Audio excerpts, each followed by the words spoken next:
حضرت امام بخاری رحمۃ اللہ علیہ، جن کی صحیح بخاری ہم پڑھ کر سب سے اصح الکتب بعد کتاب اللہ کہلاتی ہے، وہ خود تاجر تھے،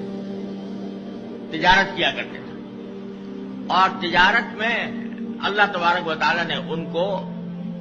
التاجر الصدوق الامین، یعنی سچے اور امانت دار تاجر کا ایک نمونہ بنایا تھا۔ ان کے بارے میں روایات میں آتا ہے کہ ایک پارٹی آئی اور ان سے کسی چیز کا سودا کیا۔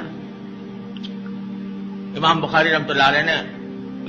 اس کو 5000 درہم قیمت لگا کر اس سے سودا کر لیا، کہ وعدہ کر لیا کہ تم اگر مجھ سے لینے آؤ گے تو 5000 درہم میں تمہیں دے دوں گا۔ لیکن سودا ابھی نہیں ہوا تھا، لیکن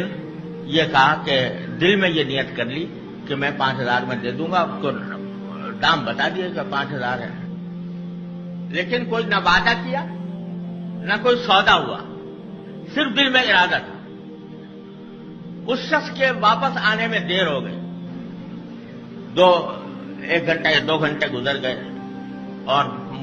بظاہر مجھے ایسا یاد پڑتا ہے کہ شاید ایک دو دن گزر گئے، وہ پارٹی آئی نہیں دوبارہ لینے کے لیے۔ اس دوران دوسری پارٹی آئی، اسے 10,000 درہم دام لگا دیا۔ تو امام بخاری رحمۃ اللہ فرماتے ہیں کہ میرے پاس ایک پارٹی آئی تھی، میرا ارادہ اس کو 5000 میں دینے کا ہو گیا تھا، لہذا میں اب آپ کو فروخت نہیں کروں گا۔ اس پارٹی نے کہا کہ ابھی آپ کا سودا تو مکمل نہیں ہوا تھا، لیکن امام بخاری رحمۃ اللہ نے فرمایا کہ سودا نہیں ہوا تھا، وعدہ نہیں ہوا تھا، لیکن میرے دل میں یہ ارادہ پیدا ہو گیا تھا کہ 5000 میں اس کو دوں گا، لہذا مجھے اچھا نہیں لگتا کہ میں 10,000 میں آپ کو فروخت کروں۔ چنانچہ وہ 10,000 کے آفر کو انہوں نے ریجیکٹ کر دیا، اور پھر انتظار کیا، اور جب وہ پارٹی آئی تو 5000 میں اس کو فروخت کیا۔ یہ امام بخاری رحمۃ اللہ